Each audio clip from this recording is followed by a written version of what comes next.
So, good morning, welcome to RCIRCLE, not quite live. You're now watching a recording of this rather than the real thing because the connection for geeks amongst you from Zoom into YouTube is a little bit buggered. It's a technical phrase. What we're going to do is we're going to bring everybody in that wanted to be part of it. Now, if you're joining the call, you can join in or not, and that's great. What I'll do is whiz around the room for the people that are sort of sat on the sofa. Becky, we're all here because of you. And for those of you who don't know, Becky has been helping people look for work, navigate their way around an ATS, work out how to do something better with their CV, and she's doing a weekly webinar, which you've done, I think, is it 29? Did I write that down yesterday? 38. 38, that's really, I was doing the wrong number. I've got 29, so it's a completely different That's thing. all right. And you've got loads of people coming along to that, and I think it's really interesting what you've done, because I think, again, you've done that, off your own back and gone off to do that. I mean, clearly Tate are part of that and support you doing that, which is brilliant. On today, we've got Daen from Nuffield. We've got David from Footasylum, complete with trainers in the background. We've got Michael from Equitas, and we've got Dominic, who, because it's real world, what with Zoom connections breaking and YouTube things breaking, also has a small person at home who normally has a nap about now, and she's just woken up. So Dominic is doing really well. Where should we start, Becky? Where's a good place to go? Morning, Claire. I can see you down the bottom. We know each other. How are you? Good, thanks. Oh, good. Well, hopefully we'll get some more people on the call. I think, Claire, do you have any burning questions, or do you want us to sort of start? Not burning yet. I'm sure I shall, but... Good. Okay, so maybe a good place to start is to really talk about what employers' expectations are, so that we can bring up to speed how job seekers can present the best version of themselves to prospective employers at this current time, based upon the fact that there are increasing frustrations, or there are different frustrations and concerns to what they would have been maybe 6 to 7 months ago. So who wants to get started? Being that we've got 3 talent acquisition specialists on the call, what do you look for in terms of from the prospective applicants, and what kind of tips and advice would you give them? So for me personally, my favourite CVs are the ones that demonstrate a bit about who they are, why they want the job, and what value they can bring. If they can put that in the opening statement, it's easy for them to personalise that every time. Then I look at that, and then look at their experiences, any sort of key things that I'm looking for in that particular role. It makes my life as a recruitment professional easier. Yeah. And it helps people stand out from the crowd. Get to the key facts first. Mm-hmm. Value add. Good. What about you, David? What do you look for? I think it's obviously always going to be dependent on the area with which people are applying to. So in creative, for instance, we want people to have at least some kind of assimilation to the kind of like creative role itself. Whether someone's a videographer, then attach something in there that's going to be relevant to the portfolio, or whether it's going to be relevant to the role. But I think really these are probably the worst really representation. Unfortunately, they're the first and worst, and it's something that I find really frustrating, to be honest, that people are super complex and dynamic, and there's so many facets that make people up. But unfortunately, we don't have another option really when there's 700, 800, 900 people applying for one job at any one time. It's kind of like, what's the solution? And we looked at video interviewing and found that to be quite polarizing really as an area, and video CV, sorry. But ultimately, I think what we're really looking for are the people to apply for the minimum expectations of the job, so we can have a deeper conversation about the facets that make them up. I think I get a lot of applications that aren't concise, that talk about a lot of things that aren't actually relevant for the role. And for me, I would say the easiest thing to help us when we're going through just that certain, selections element of my job is to ensure that the information is clear, concise, and the role that you're applying for actually does suit the skills that you've got, because it's very unlikely that we would have a job at Footasylum where you think you can do a job, but actually you haven't got the skills and experience, so we would be able to make that gap up. It's not to say that you couldn't do it, but honestly, we'll have 40, 50 people that can do the job. So I would say, being completely honest, if you're applying for a job with Footasylum, unless you have got the skills and experience as a minimum expectation, you're probably not going to be successful. And that's just being honest, like it's just, unfortunately, it's indicative of the current situation at the moment rather than necessarily someone's capability or ability to be able to do the job on a potential basis. Yeah.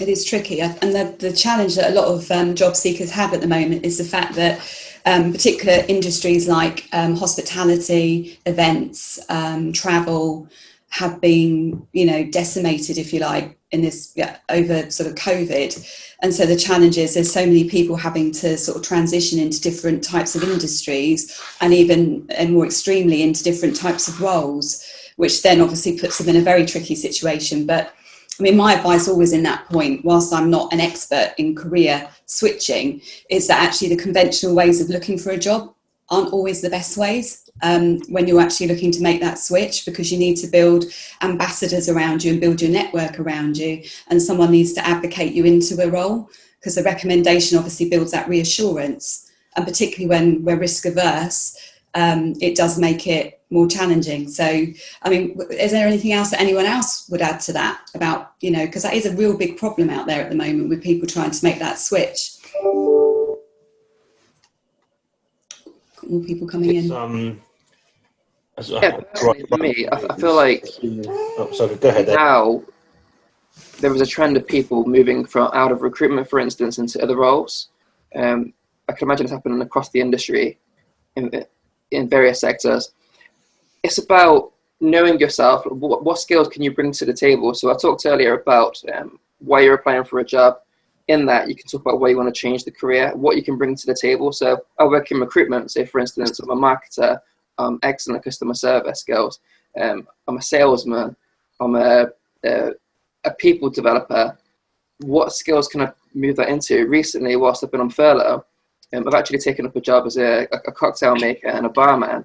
It's been a lot of fun, but again, all of those skills that I've used in recruitment, I can use that at the bar, and vice versa. I can bring those skills that I've recently acquired back into the recruitment setting. I'm not saying I'm making everybody porn-style martinis in meetings. I will stick to the coffees, but yeah. Yeah. It is a challenge, though, isn't it? That's the thing. It's, I suppose, it's where a lot of hiring processes can tend to go towards experience as opposed to someone's capabilities. It's how can someone present their ability, their capability? Bearing in mind, so many jobs are evolving, disappearing, and being created. How can they demonstrate what they can do over and above what they've done before, and be seen and heard in that sort of place? What about you, Michael? You obviously have a tool that you talk to HR staff about that actually enables fairer hiring, don't you? Yeah, so we've got interview software that tries to help people reduce bias. It's interesting when David was talking about the sort of video CVs being very polarizing. And I've kind of found that as well. I've been involved with a lot of interviews over the last 8 years. So my claim to fame has always been 10,000 plus interviews all over the UK, London, Northern Ireland as well. And I'm the same as David. So whenever video interviews came in, I thought, right, I'll try them. I'll see what they're like and, see what I think of them. But it was quite polarizing. Sometimes if hiring managers don't have time, they'll just say, I just watch the first 20, 30 seconds and see if I can work with them or not. So that's very difficult kind of space to be in. So that's maybe why a lot of people still do rely on CVs. And what Daen, David and yourself have been saying so far is right. You're getting 600, 700, 800, 900 applications coming in. So it's really hard to stand out. And what hiring managers will tend to be able to identify quite quickly, if someone's just copied and pasted their previous job spec in, that's not going to fly, that's not going to pass. They need to actually spend the time going into a bit of detail. Whenever it comes to that early stage, I always recommend a few different little tools. And, even I know some people are for templates, other people are against. Some of the ones I recommend, just to add a little splash of color and make it easier to digest, I think can help you stand out. If you're 600, 700 CVs in there, just doing a little bit of that design thing can make the end user, who about 90% of the time is still going to be a human, easier to read it. So the one I always recommend at that early stage is Canva resumes. simple drag and drop in terms of your experience as well. Whenever it comes to the content, there are some amazing tools as well, and I'd love to hear what Daen, David, Dom thoughts are on it, and yourself as well, Becky, because people can check their content online. There's tools to help them. There's things like Resi there in terms of how they're writing it as well. There's other amazing tools that you can use, because I'm not the best salesperson myself, which is probably not great for the sort of side in the industry that I'm in, but sometimes you really need to big yourself up within your CV. Now, never go to the point where you're potentially, you know, over exaggerating what you've done or lying, but the way you can frame things and word things can really help you stand out. So another great resource for that is the Muse, and they've just got a simple list of like 185 power verbs that you can use. And whenever you're reading over your own CV, you'll say things like quite simply, like maybe, oh, it was coordinated, this and that. Just replacing it with a simple word, and, you know, even starting to add in simple things like what was the actual impact of what you've done at the end. That's always something people miss out. And whenever I'm reading through CVs or people applying for jobs, so much of the time they're like, I did this, and then you think, well, what was the impact of that? You know, you probably did something amazing, but me reading through it, trying to sift through CVs, I have no idea what the end result was a lot of the time. So that's my opinion on that stage. And what I'll maybe do is drop a few of those links in the chat as well, in case anyone wants to check out the resources as well. That'd be amazing. We got some questions from anybody at all? Is there any in the chat? I know someone was saying, do we just ask questions, Martin? Yeah, was the plan? Yeah, so well, obviously this wasn't the original plan, was it? So yeah, if you're online now, it's brilliant. Technical hitch. You can let a few more people in. Yeah, the technical hitch. We can let a few more people in. If you've got a question, best thing is just ask the question, and one of the guys here will definitely be able to answer it. The deal is that they have to answer the question. Who knew? So if not, we'll ask some other questions around some other things.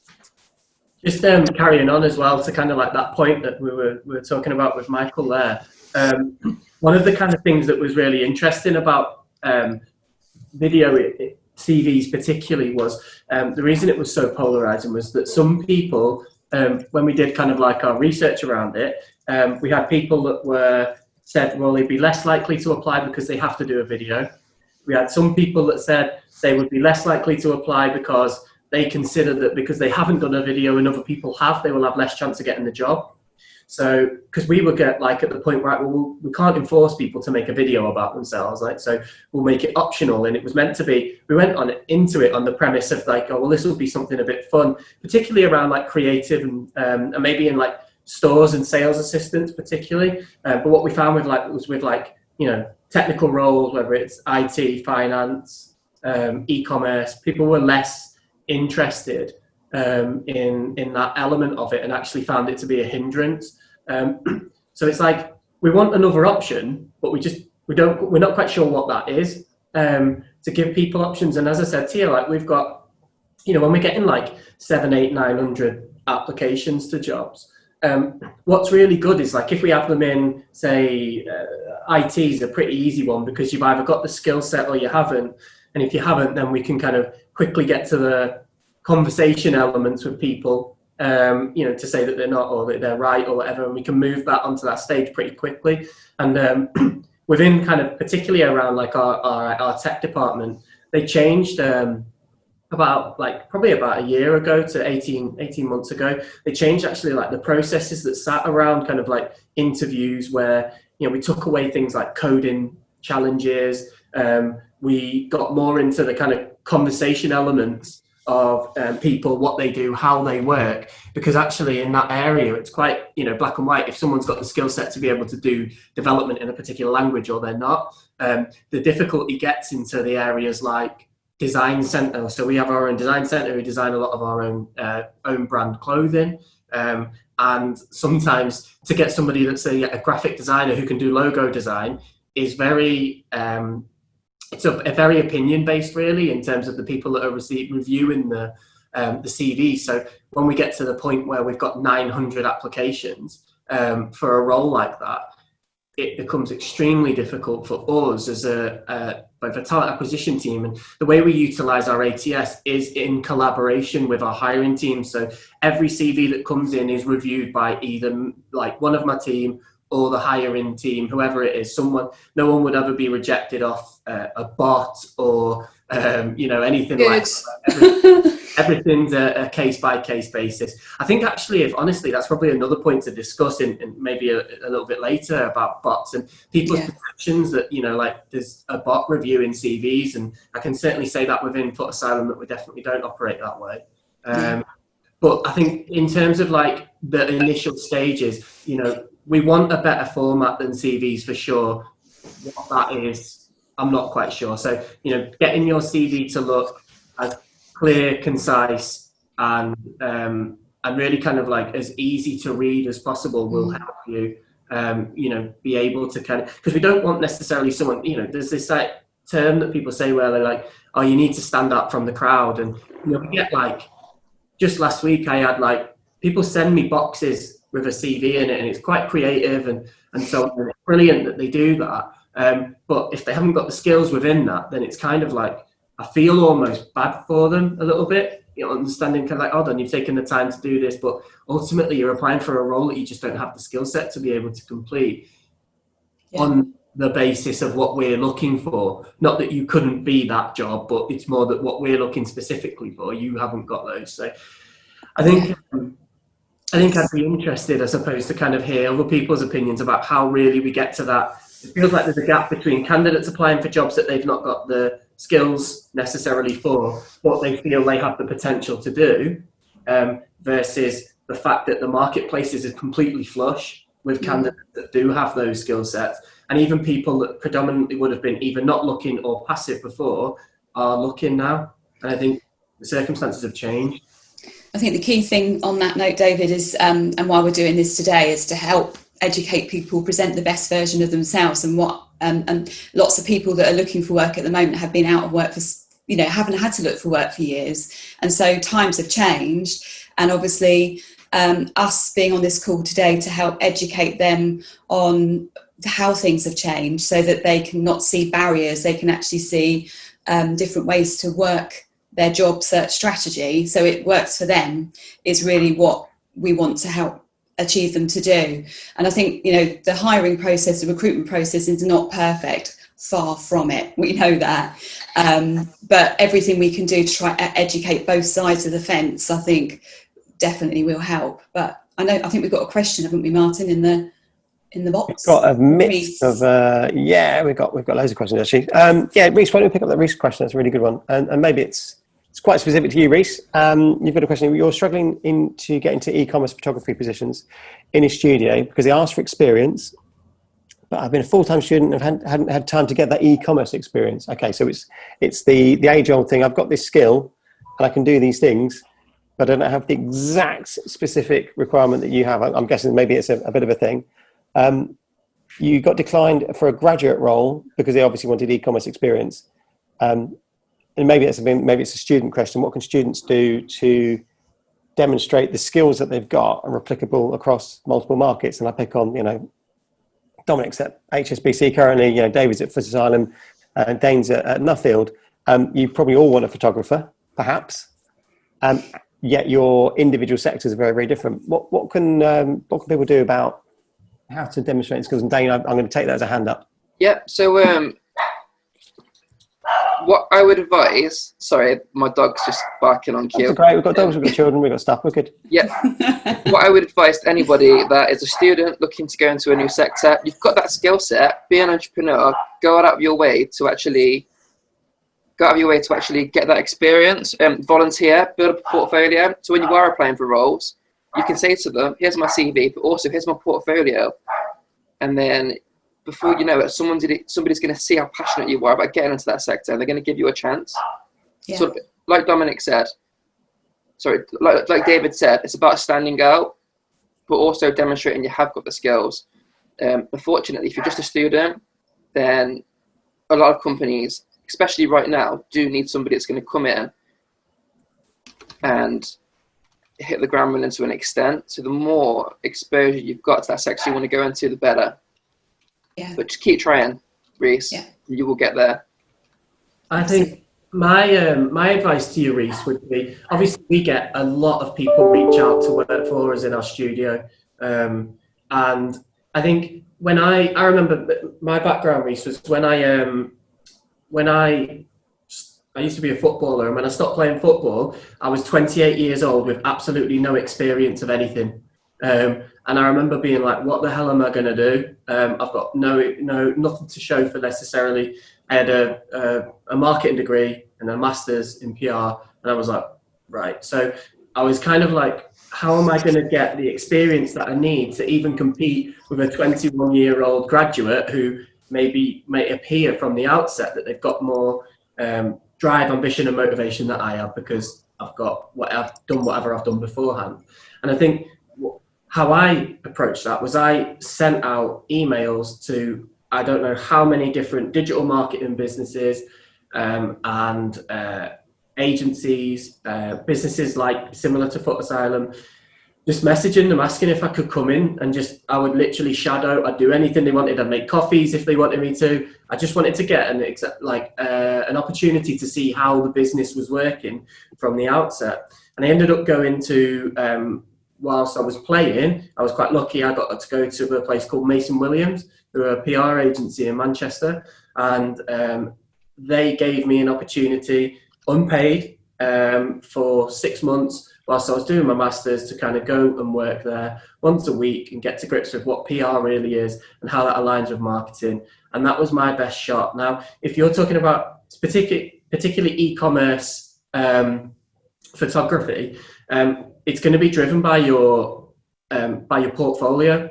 So if you've not got a portfolio that aligns with the business that you're applying for in the first place, or you've got some shots that look like e-commerce, I'm not sure if you can do retouching or anything like that. If you're having to put it together yourself, then it's going to need to correlate with the kind of client that you're working for.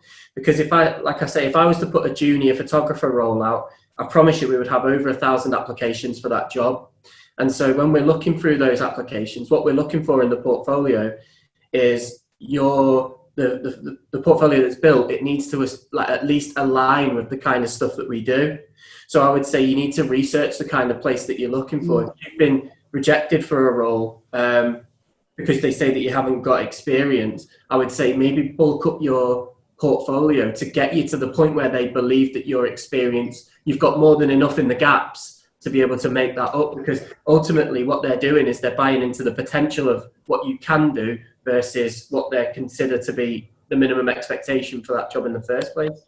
You're kind of in a rock and a hard place always as a student when you come out, because you can turn around and say, well, I've been in the education process, I'm kind of trying my best, but you don't feel like you can take that next step. And ultimately what I would say, and my advice always, is just try your best and reach out to more and more people and more clients, build your portfolio. And it's a process. And if you think about photography particularly, there's a pyramid of available opportunities, and you're in a space, unfortunately, where a lot of people have passion for it and would like to do it as a role, but it's going to be super competitive no matter which business that you go to choose to work for. Yeah. Well, one thing to say as well is potentially we'll look at freelancing. So PPH, Fiverr, Bark.com. So freelance on there, you'll generate reviews from trusted clients. You'll make money in the time being, so you can then showcase your portfolio on there to attract clients. You can bid for work. When I started CV writing, I had no reviews, no clientele, nothing. So I'd go on there, bid for work, win the work, execute it, get 5 stars, and build it that way. And of course, my portfolio grew, my reviews grew, and that helped me secure roles in other companies, but also as well helped me obtain clients organically. So I think where you can do it on like Facebook volunteer and offering a service, so you can have your Facebook reviews, your freelance reviews, anything you can kind of do that's kind of offering your skill set out. And of course, in a way, either doing voluntary work or making money from it as a freelancer. That's another avenue you can go down there, and then include your link to your account with a freelancer. So I, on my work, include my link to my PPH account, 50 reviews on there, 4.5-star ratings. So that's another avenue you can go down to that may elevate your profile. Rather than doing volunteer work, you could be out there just doing sort of paid freelancing work. And you see a lot of students on there that worked in interpretation, so languages, that have done that as well. Creative design, graphic design, have all been on these sites offering their services, making spare cash, but by the same time, unknowingly adding more strings to their bow. So there's an option as well there. Really good advice. Really, really good. I hope David, that's- I'm going to pick on you a little bit, only because you're one of the good guys. Do you find that there is a different schools of thought? Because you've talked about there about people actively pursuing you, doing all the rest of it. I like that person as a recruiter. When I'm got my recruitment hat on, the person that's demonstrated more is bound to get my attention. Is bound to be more prevalent rather than just a generic "here's my CV." But I also know I'm not in the majority with that. I also meet recruiters all the time that really want to have that. You want candidates to fit into their own process. They don't really like that. They almost think it's showing off this person who's done a video and done a thing. What do we think about that? Is that because it's going to be a tough old market out there if you get my doom and gloom hat on? Is it a case of choosing your? What's the question we already ask? Do you find people are probably better off finding the good guys in recruitment? So I look at people on LinkedIn and they post the good stuff. Is that a really good advice for candidates as well to think about, where do I want to work? But more importantly, who's actually one of the good guys who's likely to give me the time of day and have a conversation? What do we think about that? I'm picking on you, David. I think ultimately, like no matter what role or any business that you work in, there's going to be people that have, they consider time to be important. So it's how much time can you give to someone else who has a question about even something like this, like someone taking the time to come and have a conversation with people to be able to help them. So, but other people in their scale of importance, they may say, right, well, I'll help people, but once I get past the pressures that are internal and so on, whatever other areas, we've all got a job to do essentially at some point, and there are kind of needs that align to that. But I think like what it really comes down to is how invested are you in the opportunity of seeing somebody grow, whether that's within your business or an external business. So, like I wouldn't say necessarily that I consider myself a good guy, but what I do like to see is people develop in other whether it's in other businesses or whatever, because you never know from the perception of how that person is going to grow in their career, where they will go, and how they will then feel about not only, I guess, an interaction with a talent acquisition person, but also then how that they feel about Footasylum as well. So kind of, in the kind of piece of how we kind of move forward, I suppose, as a business. So what I would say is important really for me is if you see somebody like myself who's posting regularly about opportunities, about tips, don't be afraid to kind of send them a message. I promise you, if I can fit some time in with you, I will give you the time to have a chat. I won't, there will never be a situation where I won't give you a call back about something. And there's numerous examples of times where I'll call people who've got literally nothing to do with Footasylum at all, but just kind of hoping to see that they do well, really. Now, at the same time, I am employed by Footasylum. There's only so much I can do. Yes, just to be really clear, David is a lovely man, but he's not a charity. He does get employed by somebody who's asking him to go and recruit lots of people. Absolutely, yeah. So it's like it's a double-edged sword, and essentially, if I can help, I definitely will. If you're talking about like looking at the kind of like you said, like if there was doom and gloom and people are going to be looking, I think the thing to do is don't apply for roles that you're not going to be suitable for. I think that's going to be the number one thing I would say of advice to take away from anybody, because we have a lot of people that apply for Footasylum because they have a preconceived idea of what it's like to work here because they've been to the store or they have an affinity to one of our brands that we sell, whatever it might be. But in reality, we're a tech-based e-commerce and retail platform. And so ultimately we're a business, and we kind of the preconceived idea of what we are because we have cool stores and what they think that the stores might look like in terms of head office. Whilst this does look like I'm sat in a store, I'm actually I'm not, and our offices are a form of bank. We're at the Co-op building, so it's not exactly the most glamorous of environments, I suppose you could say, in terms of like how it aligns with our brand. And I think there's a lot of kind of like people conceptualizing themselves into a role because of the brand versus conceptualizing themselves into the role because they can complete the role. And that's one of our issues, definitely, and that's a lot of my time is spent having conversations with people about what it really is like to work at Footasylum, why we're a good place to work versus their preconceived idea of what they think that we might, or the reasons why we might be good to work in. So if you see anybody that's offering advice out on LinkedIn or on Twitter or whatever, don't be afraid to message them.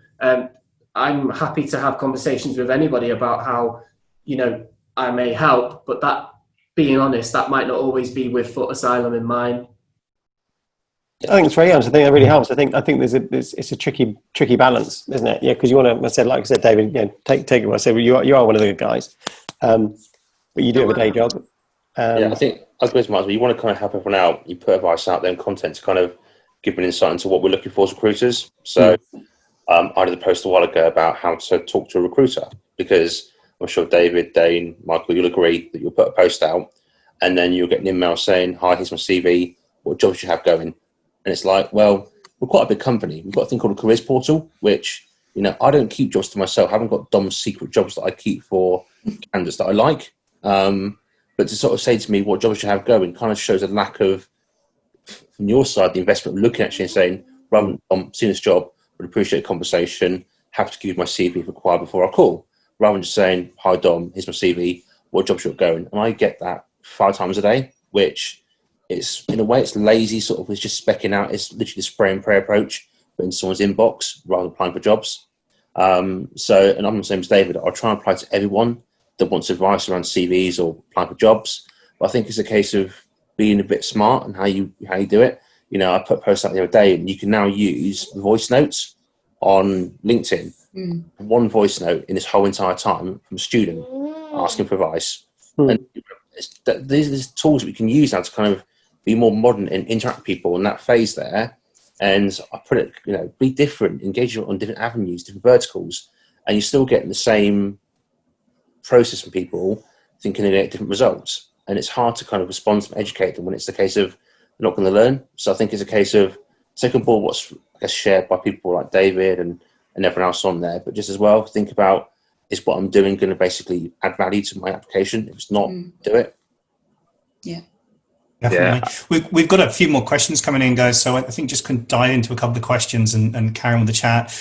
Reese has asked again one more question and says, "Thank you, David, for your advice, and everyone for their advice there. Do some companies hire based on your gender?" They shouldn't. They're not allowed to. But what someone might say if it's 2 candidates are close is things like, cultural fit as well. A lot of people in the space, especially in London, they're moving away from culture fit to culture add. So don't feel disheartened on that one, Reese. Maybe they've done a good amount of research, just like yourself, for the role. Maybe they interviewed better. You don't know what's gone on or how the process has worked. But yeah, sometimes people will use cultural fit as an excuse for not hiring someone like that, but they're legally not allowed to say no to you on the job based on gender. So if you were the strongest person interviewed it, scored highest and everything, they need to select you for the role within that. So they can't do that. And, if you're quite close with this person on your course, might be really good to ask them and just say, "Well, how did your interview go? What did you say?" And find out what their examples were, or maybe their portfolio website. Have a quick peek at that. They might have even tailored what their portfolio looks like to get that job as well. So they could have done a few different things in order to get the role, but they can't discriminate based on gender. Just absolutely not allowed. No. Thank you, Michael. Happens, that's great. It does happen, though. Yeah. And that's a grim reality, I guess. It does happen. I mean, you should always try and flag it if you can. I mean, it's it does break the law. Yeah, emphasise that. Well, I've had 5 CV clients now that you have to recruit based on gender, like there's like protected characteristics, just religious reasons. But that'll be made clear in the advert. But I mean, I've had 5 clients now with CVs that I've spoken to about applications, and they've told me that they've got a name that would be from Asia or from Latin America. They've changed their name to their spouse's name, a British name, and got rejected as Hernandez, but got an interview as a Jones. Same city, but just a different surname. So I think bias there can play into account. I think obviously certain companies are big advocates of obviously D&I and equality, but does it happen in recruitment? Yes, but how we call it out, you can't just be better recruiters and looking beyond the name, looking beyond an education or university someone went to. There's a lot of talk about taking out names out of CVs, taking out education out of CVs, which I kind of get the rationale, but then you're kind of missing the person's whole who they are. You're then going in and you're ghosting in candidates just based on their job titles and their companies, not who they are and what they've attained and what degrees they've got. So it's a tough one to kind of, you're never going to completely eradicate it. It does happen, but same with the female thing as well there. There's no real right or wrong answer to it. It's just more a case of making sure that your shop that you work in is quite ethical. I've seen it work in the past, Tom, where they completely blind CVs, and it can make it a lot easier in my previous career whenever it's interview and assessment, because you don't need to focus, oh, right, did they go to a Russell Group University? That's no longer just a simple tick. It's like, okay, they got this degree, they hit the standard. But what you'll find people do is whenever it comes to providing examples or free text, if they want to name drop it in there, they still can. It'll be like, while studying at Oxford University, while studying at Cambridge. And they do try to do that as a little bit of a credibility grab because they're blinding everything out.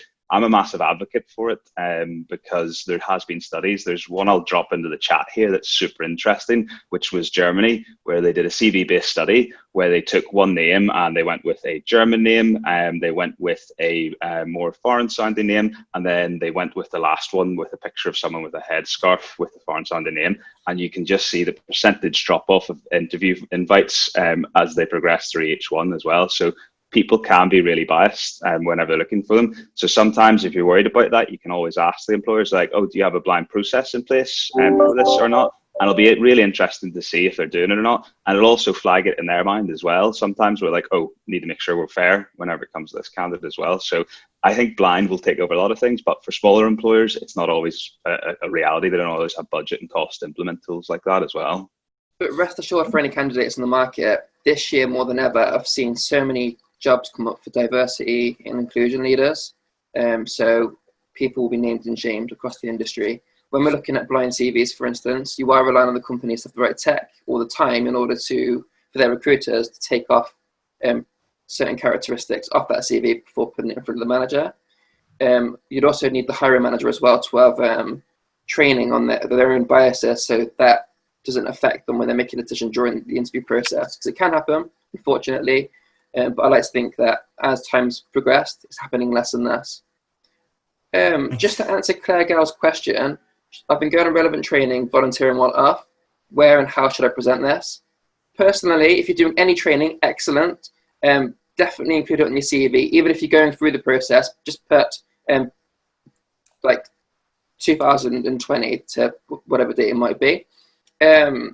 If you're applying for a certain role, I don't know, like an IT with a certain background and that skill is not going to be relevant, personally, tailor your CV to your application. So take it off if it's not relevant, but it's always good to do a lot of CPD. Any volunteering experience, again, that's technically a job. So definitely include it on there. Sometimes, how are you going to stand out as a candidate? I like to look at what else they're doing on the side. And because it shows you more of you as a human being. So if it's what you're mainly doing at the moment, feel free to put it at the top. The skills that you've gained from that role and what impact you've made onto that company, or have a separate section for your volunteering experience.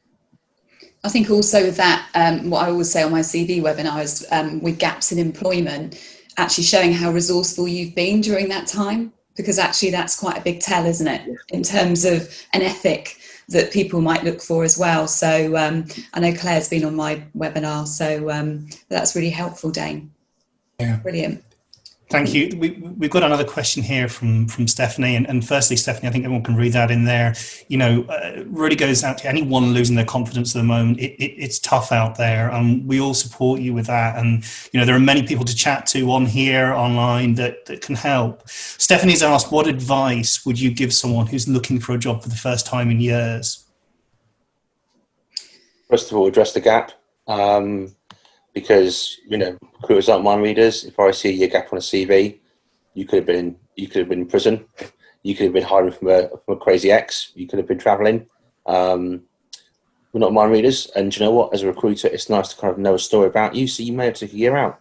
You might have been raising children. You know, I've been created a sort of a description for being a stay-at-home parent, including all the skills that you learn, like time management, like project management, budget management. These are all skills you kind of learn as a parent, which people kind of feel devalues you when you go on maternity leave. When in reality, you learn to do it all and so much more on, like I've had, 1.5 hours sleep. So I think it's first of all, the gap that you have there is addressing that. And also, like I mentioned earlier, showing what you've done during that time. You can put, I went and got fat and watched Netflix, which is kind of jovial. Or you can say, look, I took part in volunteering events.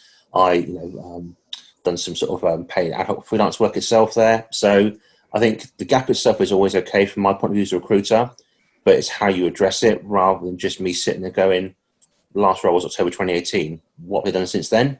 I guarantee you now, if I send that CV to a hiring manager, their first question is, well, what have they done since that time? If you don't know as a recruiter, then you're going to look stupid. So you have to kind of either find it out firsthand or just tell us. We're not going to judge you based on that, unless, of course, that you were in prison for burning something down. Then I might judge you a little bit. But it's the case of, first of all, be concise, be clear. Also, start networking. You should obviously work with people in old companies for the last couple of years you've not been working. I think be proactive in your search. Gap in a CV is not a problem at all. It's one, how you address it, and two, how you network, how you build your network, what you put in your CV, and how you go about securing these opportunities. Because if people just kind of address a gap for 2 years, then start applying for jobs, it's not really going to cut it in this market. So it's about being proactive in how you sort of network with old colleagues, old managers, share content on LinkedIn, tell a story about yourself, what you've done during lockdown.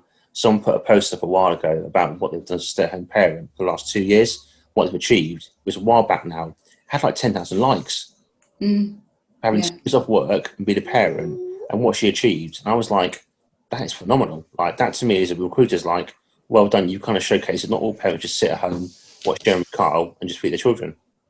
So think about how you've added value in those 2 or 3 years you've been away, but also as well, networking. If you want to inbox me afterwards, I'll talk you through how to address it and how to put it on a CV as well. The other thing to add to that is when you're engaging with your networks, you want to tell as many people as possible that you're looking for work. And if you're engaging with people, obviously, that you've worked with previously, the key, what is a real confidence boost, is that you are engaging with people where their view is frozen in time of you. They don't remember you as you are now. They remember you as you were then, when you were resourceful and working hard and in your previous roles. And that actually can give you a bit of a boost, because they'll talk to you in that manner, rather than sort of, you might feel low because you've not been out for a few days or you're not feeling your greatest, but they remember you in your prime when you were working. And that's a real confidence boost, particularly with networking, which can be really daunting. As a job to know where to start, isn't it? I would say, Stephanie, as well, I'm just looking at the tone of the message that you've asked, and you've said, for my part, I've lost confidence despite doing well for years. So just read that statement out. You did well for years. Like, you don't need to go into an interview is a process, and you go backwards and forwards, and essentially the client and whoever this employer potentially is, what they're trying to do is match not just your ability to do the role, but sometimes it can be more complex than that. It can be, how much growth potential have you got in the role as well? What will the impact be on the wider team that's around there? So when they say to you they felt you was overqualified, I mean, that's a bit of a shit reply, if I'm completely honest. Like, they should have given you a little bit more detail as to why you may have been overqualified. Is it that the team isn't in a position, maybe they wanted somebody to grow in the role, like I said earlier, or it can just be a number of different things. It's a bit of a cop-out, really. And actually, if I found out one of my team was doing something like that, I'd be fuming, because it's really poor feedback. But I would say, forget that. It's literally like, you go to an interview, ultimately it's an opinion-based process, that someone's had an opinion that they don't think that you're suitable for a role within their business. So what? Who cares? You need to just look at yourself and say, you've said there literally, you've lost your confidence, but despite doing well for years. Forget the fact that somebody's rejected you on one post, and focus on the fact that you've done well for years. You can offer a number of different a number of different businesses, the opportunity to have you in their business. Look at it from that perspective. Just say, right, okay, well, they've missed out on this opportunity, but I'm hardworking, driven, I'm ambitious, and I've got a load of experience behind me that says I can do a job. Don't let one person who's give you shit feedback say whether you're now, let them be the kind of gauge for your happiness or not.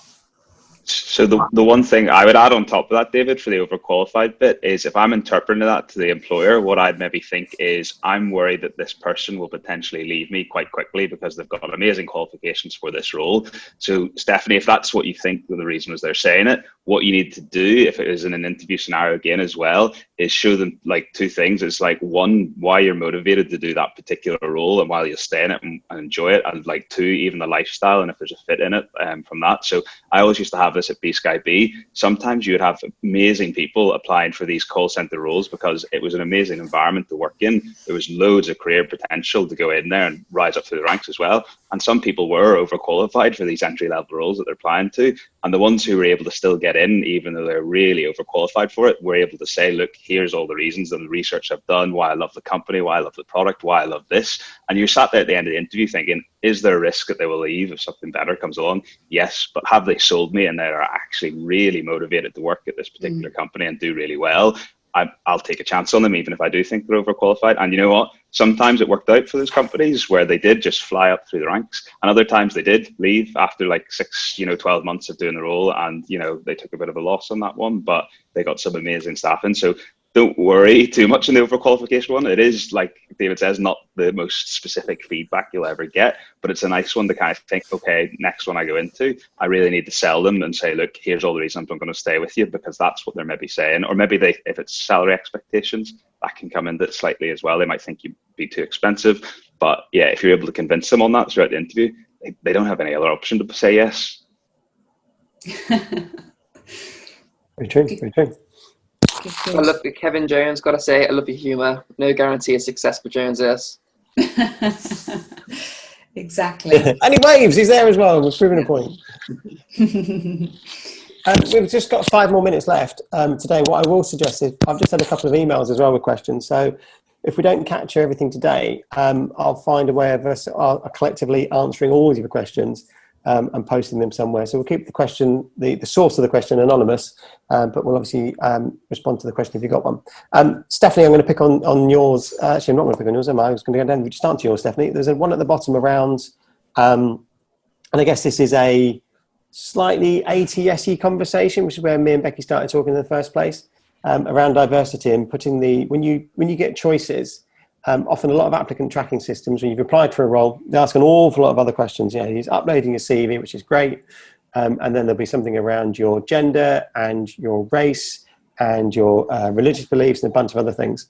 I might be speaking collectively for the entire in-house recruitment community. I've never looked at those questions. Sometimes I don't even see the answers to those questions. I'm a really lazy recruiter, which tends to go, there's the CV. That's what I want to see. It's one of the frustrations I know, certainly people I've worked with or organisations I've worked with, is that clunky process where we upload a CV and then we almost populate our work experience throughout the ATS, and then we ask a load of other questions. And it can be 15 or 20 minutes sometimes. The reality is, and Daen and David and Dominic, do correct me if I'm wrong, we just look at the CV because that's the good stuff. Now, we might only spend 7 seconds on it, another conversation another day, but that's our source of truth rather than looking for other things. Am I right in saying that? Have I just spoken incorrectly? Yeah, so I'd say 9 times out of 10, diversity questions are there for statistical reasons, to monitor how diverse your workforce is. However, my previous ATS did flag any certain characteristics, such as like dyslexia, criminal convictions, anything that we need to be aware of before ruling somebody in or out. So we could help that person at the next stage of the process, especially if we're at a final stage interview. Anything such as like autism or whatever it might be, it's great they've mentioned that. So that way we can be conscious during the process to ensure they've got a fair opportunity to get the role. I think that's really useful. And I'll again, maybe speaking generally, I'm not sure many organisations necessarily do that or get that flag. In the main, recruiters just tend to see the information that's in front of them, and that wouldn't be one of them. But absolutely, to your point, it makes sense, doesn't it, to give candidates the best chance. And maybe that's the other thing about the difference we find in employers and structure and how they go about hiring. We've definitely got people in organisations who really want to just get the best from people versus others who are just going through a process. It's not always their fault, they might be saturated. I mean, I was talking to somebody the other day, they take over 500,000 applicants per year into their ATS. So that means they genuinely struggle to respond. They're constantly looking at CVs, trying to work out what next. But in equal measure, their team is not big enough to physically read all of those. Let's try and find one more question, I suspect, because I think it's coming up to 11. Also, we started late. I'm going to finish on time. Who's got a killer question for us to end on? Question from Liv here about creative CVs on LinkedIn. She's seen creative tailored CVs specific to a brand, as Twitter page, website, etc. Do you prefer these creative CVs? I think as a writer, they're very quirky. But I think you wouldn't then want to apply to like Nando's, do a Nando's template C, apply to Wagamama's, which we've seen. I think they're really creative, but I think they're more to stand out than for show. I've always gone with, I think he'll agree here, you're going through 100 CVs on one application, very monotonous, very black on white. You can add a bit of colour to it, as mentioned earlier. You can add something that stands out from the crowd, and it's like dating, isn't it, really? If you looked at 5 CVs or 5 women, in my case, I'd probably plumb for the one that sort of stood out most for me. If the content's there as well and I'm engaged, that's what I'm basically going to be leaning towards. I might even look at the other sort of 4 that were there, or I may glance at them more to reaffirm that the one that sort of stood out visually and then content was the one I was looking for. So I think if I'm going to go for an ATS, which Becky done a massive piece on, which was phenomenal, around obviously things like take out text boxes on there and icons, it's kind of a case of it's that fine between or in white on black, but not having like a sort of rainbow vomit on a page. I don't know if anyone else agrees on that, but I think for me, well, me personally, again, I've worked for a number of organisations hiring different things, and it's sort of horses for courses in some respect. That if I'm looking for somebody very creative in marketing, then they can be more creative with their CV. It's almost not expected, but it sort of lends itself, supports their application of saying, I'm a great graphic designer. Look at all of it. Look at my portfolio almost, and their CV forms part of that portfolio. I'd be amazed if anybody goes, wow, look at that accountancy or accountant's CV. It's an amazing piece of graphic design. It might work, of course. It might be they've done a bunch of infographics and it sort of lends itself. But I suspect that's also to do with the organisation you're applying to. You almost get a feel for, I'm not going to name names, but I've worked for some very dull companies. There is no way that, almost the creative bit would have gone against you a little bit, because they want that vanilla of black and white, and I can compare the two. Choose your target, I suspect, actually, for that. I would find there'll be some organisations that absolutely love it because they want to see that. They think that's great. It demonstrates who you are. And there'll be others that just really don't care. On that happy note, I'm going to thank everybody for joining. It's 11 o'clock, so we're going to wrap up. I apologise for the tech, although, to be fair, it's not my fault. We will live stream this once I've edited it, top to bottom. Anybody's questions are in here. We can see some questions. We will find a way of just sharing those as well. Probably do a follow-on piece, answering other questions. I want to thank everybody who's joined today. I want to thank Becky, most of all, for organising it and doing some other things and continuing her good work with weekly webinar. When can people join you?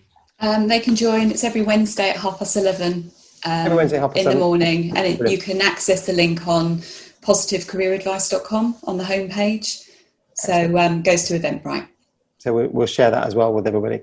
But Daen, David, Michael, Dominic, Jim, thank you so much for everybody, and thank you for those who've asked questions. I hope it's been useful, and we'll talk to you very soon. And thank you, Claire, for the little wave. There we go. Yeah, thank you very much. Thank you.